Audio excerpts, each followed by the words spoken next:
According to the Bible, God created a firmament around our world on the first 4 days of creation. Now, this doesn't mean the earth is flat. What it means is that God placed an invisible spiritual layer around our world to protect sinful humanity from the presence of God and his angels, the same way as the veil to the most holy place protected sinful human beings from God's presence there. Now, this firmament was then partially destroyed at the flood and then partially repaired after the flood. The reason I can say this with confidence is because I found 3 places in the Bible where people saw the firmament with their own eyes or in vision, and their accounts were all perfectly harmonious with each other.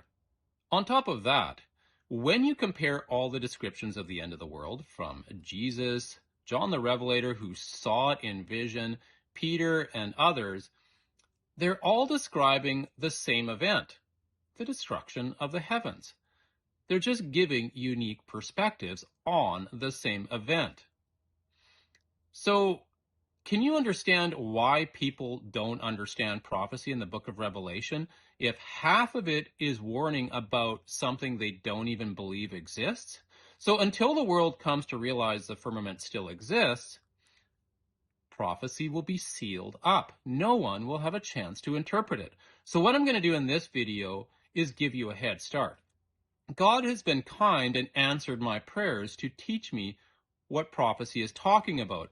And I told God that I would accept the answer no matter what the answer is. And I believe that's why he taught me. So if you want to know the truth, then I've made this video for you. For our first example, we're going to start in Revelation chapter 4. The reason we're going to start here is because this is where God started with me. I'd been pondering this topic for a long time. I'd been seeing other people go to the book of Enoch. I wanted to stick with the Bible. And then one morning, I heard God speaking to me.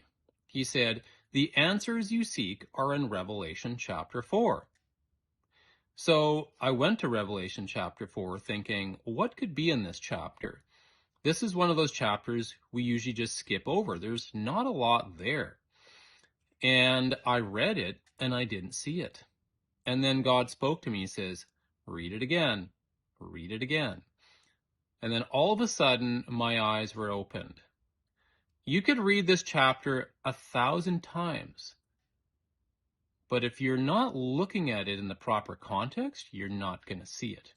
Are you ready? Verse 1. After these things I looked, and behold, a door standing open in heaven. And the first voice which I heard was like a trumpet speaking with me, saying, "Come up here." Not 6 billion light years away, come up. And I will show you things which must take place after this. Now, isn't this interesting? When everybody reads this, they're picturing there's just some door in the holy city of Jerusalem, 6 billion light years away. That's what your mind automatically defaults to. But John was called up. And I'm going to show you that this is the firmament. Because God has to open a door for you to pass through. Humanity cannot escape unless God opens a door. And that is what is going on here. So, are you curious to see what's just on the other side of the firmament? Now for verse 2. Immediately I was in the Spirit. Interesting. Because there's 2 other times where John is in vision. And it starts with him saying, I was in the Spirit. In this occasion, he's not in the Spirit until he goes through the firmament, which is exactly what I had suspected, is that flesh cannot survive on the other side of the firmament. So the question is if John is in vision, it shouldn't matter. It's not actually him. But something unique might be going on here. It might not entirely be a vision. God might be literally transporting him around in the Spirit. So let's continue reading. And behold, a throne set in heaven, and one sat on the throne. Now let's skip ahead to verse 6. Before the throne was a sea of, of glass like crystal. So notice how it says his throne was set in heaven. Then it says the throne is set on a crystal glass. So heaven is the sea of glass like crystal. So in this case, heaven is referring to the crystal sea or sea of glass. Until you see that, you assume it's referring to holy heaven like the city of Jerusalem. So to add clarity here, from what I can see, there are three heavens in the Bible. And the same Greek or Hebrew word is used to describe each one of them. What you have to do is figure out which one it's talking about. So there is heaven number one, which is the sky, air, clouds. There's heaven number two, which is the firmament or the crystal sea. And then there's heavens number three, which is holy heaven. Does that make sense? So for example number two, we're going to go to the book of Ezekiel, and you really have to follow this closely to understand what it's talking about.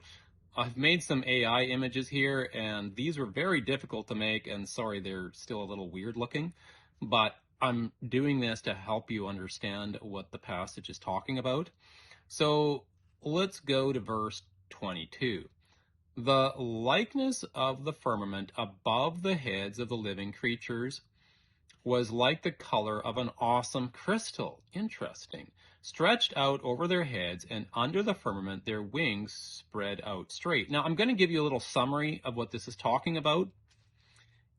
Ezekiel is seeing God come down on a throne, and then underneath the throne is this firmament, and then below it are these creatures. So let's go to the next verse. All right, verse 26. And above the firmament over their heads was the likeness of a throne, in appearance like a sapphire stone. On the likeness of the throne was a likeness with the appearance of a man high above it. So do you see what Ezekiel is seeing? God descending from heaven on his throne on a chunk of this firmament, and beneath it are these creatures. So, very important question here. Clearly, this is a vision. But is it the kind of vision where Ezekiel is seeing something that is real? Because it's perfectly harmonious with what John described. God sitting on his throne on this crystal sea. He didn't call it the firmament, but Ezekiel did. For our next example, you could read this 1,000 times and not realize what it's talking about, unless you realize that heavens can mean the firmament, or heavens number two. Verse 55, but he, being full of the Holy Spirit, see the condition upon which you must be able to see it. Without the Holy Spirit, unless God opens your eyes, you're not going to see what Stephen is about to see. He gazed into heaven and saw the glory of God. He gazed into heaven. And Jesus standing at the right hand of God, and said, look, I see the heavens opened, just like John saw a door in the heaven open, and the Son of Man standing at the right hand of God. Isn't that interesting? Because that's exactly what the other two saw. Well, mostly John the Revelator, that God was on the other side. And here Stephen is seeing exactly the same thing. Do you think Stephen is seeing 6 billion light years away? I mean, anything is possible with God. But what if the firmament and God and the angels are right above our head by, I don't know, a few thousand miles. And if we were filled with the Holy Spirit, we would be able to see what Stephen saw.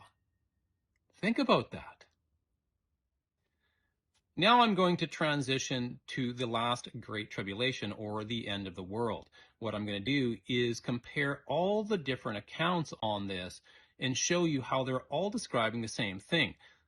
I will also put them in sequence, which will help you to understand this even better. And when you see it, you are going to realize this is describing the destruction of the firmament. Ready? Okay. If the firmament was to be destroyed, and it is made out of crystal, what would be the very first step of its destruction? Well, logically, it would begin to crack. And if Jesus and the angels and God are just on the other side, and we know that they are blinding bright, what would that look like? What would look like blinding bright lightning all across the heavens, wouldn't it? And what is the first sign that we are warned of Jesus' imminent return? For as the lightning comes from the east and flashes to the west, so also will the coming of the Son of Man be. So there's the first step of the destruction of the firmament. Okay, so after the heavens begin to crack, then you would expect it to fall apart. There is a very important clue in 24:29. Jesus says, and the powers of the heavens will be shaken. Now that's very interesting. What's up there to shake? But in Greek, it actually says the strength of the heavens will be broken. That's even more confusing if you don't believe in a firmament. I mean, that is literally talking about, in plain Greek or English, the destruction of the crystal sea, which John described. Then we have the description of the sun no longer giving us light, which you would expect if all our atmosphere escaped out of the firmament. It makes perfect sense. So now we're going to compare that with what Peter said. But the day of the Lord will come as a thief in the night, in which the heavens will pass away with a great noise. That is really confusing if there's nothing up there. What's going to make noise? But the interesting thing is, in Greek, that says mighty crash. And the elements will melt with fervent heat. Both the earth and the works that are in it will be burned up. Interesting. So it's like the heavens are protecting us from something. When they're destroyed, our entire world is exposed to God's presence. And God is a fire. That's exactly what Peter's describing. Now, that isn't just my theory. That's actually what Peter describes in very simple terms. In verse 5, for this they willfully forget that by the word of God the heavens were of old, and the earth standing out of water and in the water, by which the world that then existed perished, being flooded with water. So Peter is explaining how the waters of the deep caused the first judgment. So what causes the second judgment? But the heavens and the earth, which are now preserved by the same word, are reserved for fire until the day of judgment and perdition of ungodly men. Then verse 12, because of which the heavens will be dissolved, being on fire, and the elements will melt with fervent heat. So just like the waters of the deep were reserved for the first judgment, fire in the heaven is reserved for the last judgment. So we see confirmation after confirmation that the heavens being destroyed are the firmament, and that This destruction of this specific heaven is what causes the destruction of the world. So is there somewhere in Revelation that describes this crystal sea on fire? Well, let's go to Revelation 15. And I saw something like a sea of glass mingled with fire. And those who have the victory over the beast, over his image, and over his mark, and over the number of his name, standing on the sea of glass, having harps of God. This is clearly the same crystal sea that we started with in Revelation 4. But now there's two differences. One, it's on fire. Two, it has the saints. Interesting. But there's more. In fact, there's lots more. We're going to continue with our storyline where the firmament was being destroyed. And we're going to do so by picking up in the seventh plague, or the Battle of Armageddon. Isn't it interesting that we see the same thing happening, exactly what you would expect to happen next if the firmament was destroyed with a mighty crash? And great hail from heaven fell upon men, each hailstone about the weight of a talent. Men blasphemed God because of the plague of the hail, since the plague was exceedingly great. Now do you understand why this was exceedingly great? This isn't just a hailstorm. This isn't even just an asteroid strike. This is the entire destruction of the firmament. And oddly enough, it breaks apart into chunks that are all about the same size. Interesting. Now, this next point I'm going to make is not going to be a popular one, but I'm going to throw it in anyways, because you need to start thinking like this. The question is, does the Battle of Armageddon happen because God starts the war? Does God just lose patience and say, I'm breaking the glass ball and I'm coming in? Or is humanity the one that tried to break out? What do you think? Well, I mean, there's a lot of storylines that make sense for humanity trying to break out. Once they realize they're trapped here, human nature is to want to break out. What if Satan weaves in deceptions by saying, hey, this was a training ground, you're ready for the next step? I'm just speculating, but I do believe that something along those lines is what happens, because Armageddon was a strategically located fortress for the kingdom of Israel. It was in the Jezreel Valley in the Carmel mountain range. It was the one point of access by which invading armies could penetrate the kingdom of Israel, God's kingdom. See the interesting parallel there? The Battle of Armageddon is humanity waging war to enter the kingdom of heaven. And that fortress was the one thing that protected Israel from those invading armies. Very interesting parallel, isn't it? Anyways, back to the storyline. So what's next in our storyline? Well, I'm going to skip a few steps because there's a lot of confusion over this. I just want to get to 1920. Then the beast was captured, with him the false prophet, who worked signs in his presence, by which he deceived those who received the mark of the beast and those who worship his image. These two were cast alive into the lake of fire, burning with brimstone. Do you know that's the first time the lake of fire is ever mentioned in the Bible?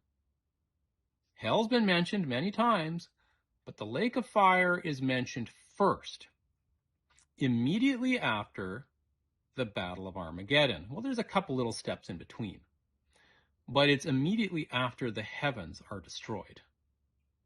The firmament is destroyed. All of a sudden, you have this lake of fire. Is that a coincidence? are the two events related? Is the lake of fire the result of destroying the firmament, and all of a sudden the entire world is flooded with God's fire, just like Peter described? I believe so. And there's a few other clues to confirm this. Ready? This one's going to be a mind blower because the lake of fire is mentioned a couple more times. One of them is past tense, but the lake of fire is mentioned right at the end of the millennium. I'm just going to read this, verse 15. And anyone not found written in the book of life was cast into the lake of fire. Interesting. And then the next chapter comes along. So we think we're talking about something completely unrelated, but it uses the word now. So we've got some sequence going on here. So if you eliminated the chapter break here, you would see everyone's cast into the lake of fire. Now, a sequential word, I saw a new heaven and a new earth. For the first heaven and the first earth had passed away. Interesting. Haven't I been saying this whole time the heavens gets destroyed? And here we see that the heavens were destroyed at the beginning of the millennium, and they're not repaired until the end of the millennium. And the only time this lake of fire has existed is during the millennium. It's never mentioned again, by the way. Only one other time, but in the past tense. See, doctrine assumes it exists forever and ever. It assumes. But what we have here is the old earth and the old heaven passed away. The lake of fire passed away because the lake of fire is all that's left of the old heaven and the old earth. That's what it's being referred to. Get it? But there's one more confirmation here, which is the big one. For my next clue, I want to back up to Revelation 12 for a really helpful clue. In Revelation 12:10, it says, "For the accuser of our brethren, who has accused them before our God day and night, has been cast down." Notice that because every time you're dealing with the power of the firmament, the word cast is used. I don't understand why, but there's a consistent pattern. So then on to verse 12 here, it says, "Therefore rejoice, O heavens, and you who dwell in them." Which heavens? Heavens number 3, holy heaven. "Woe to the inhabitants of the earth and the sea," that's us, down in heavens number 1, "for the devil has come down to you, having a great wrath, because he knows that he has a short time." Interesting. So, big question here. John said Satan was cast down, but is John limited by ancient cosmology because they didn't have NASA telescopes? Everybody at that time believed that heaven was just right over our head. Some of them had 7 heavens, 3. Was John infusing his limited understanding of cosmology into this passage? Like Satan was just cast down from up there down to here. That's what theologians claim. There's just one problem with that claim. John was the only person that we know of that has been through the firmament and on the other side and then came back down to write about it. John gets to see the firmament destroyed. He gets to see the state of our world during the millennium, describes it as a lake of fire. Then he gets to see the firmament remade after the millennium. He then gets to see what the new one looks like and gives us a couple of aspects. Do you realize what this means? John the Revelator is the greatest authority in human history regarding the cosmos. Forget Neil deGrasse Tyson, Stephen Hawking.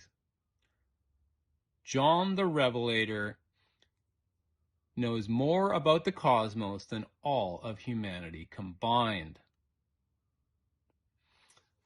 So, either John saw what he saw, or John is a crackpot. Do you realize the ultimatum here? So if the firmament doesn't exist, John was on an acid trip. That's what I'm trying to say. So back to this verse.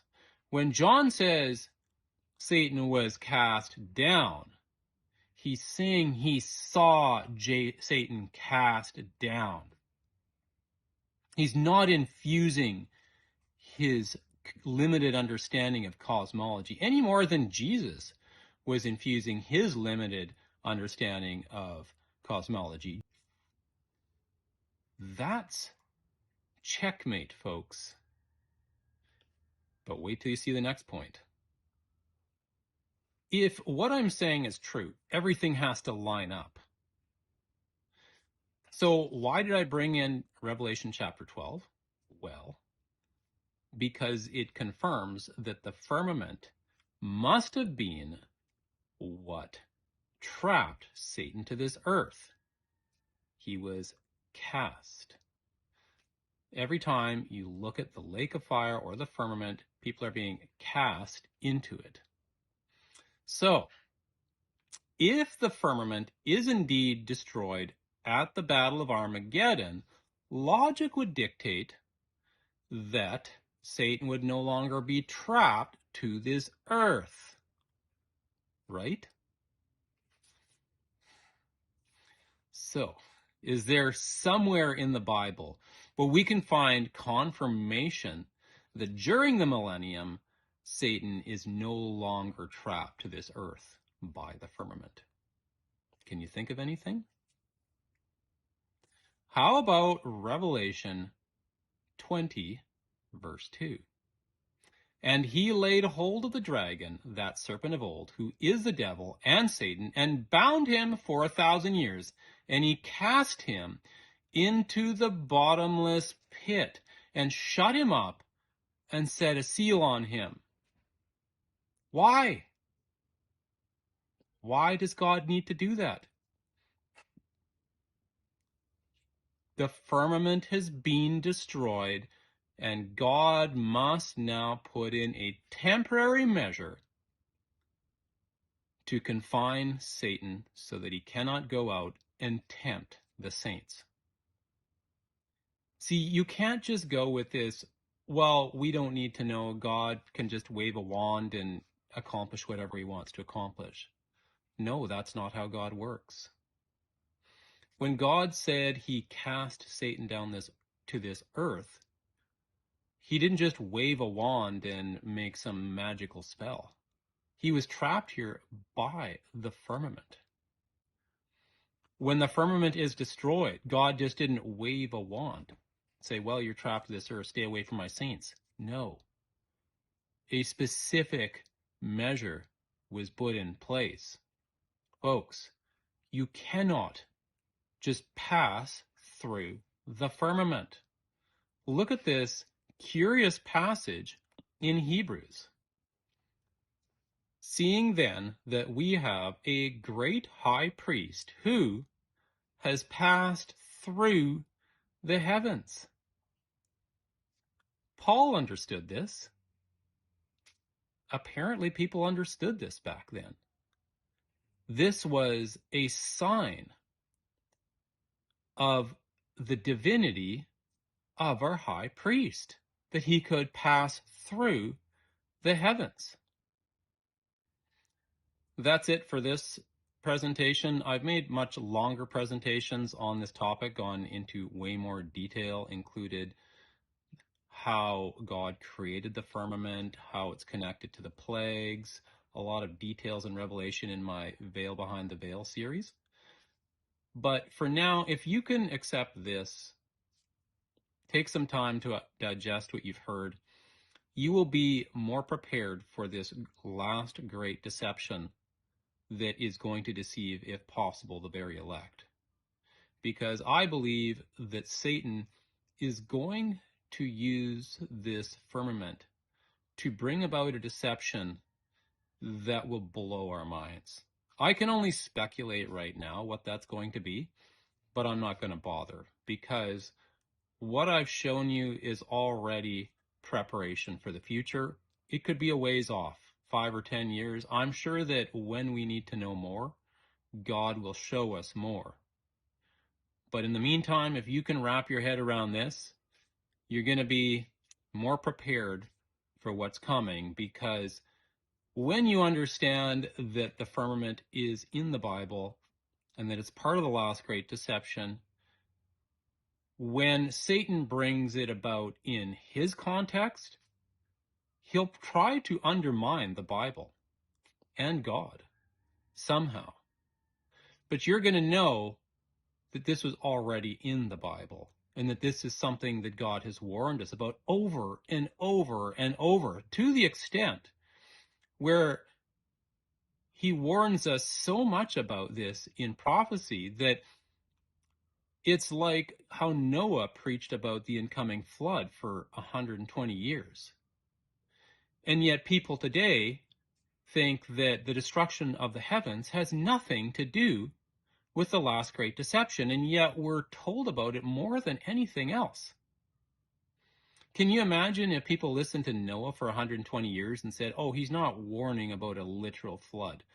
That little heavy dew that happened yesterday, that was a fulfillment of what he was talking about. That's what I hear theologians doing today.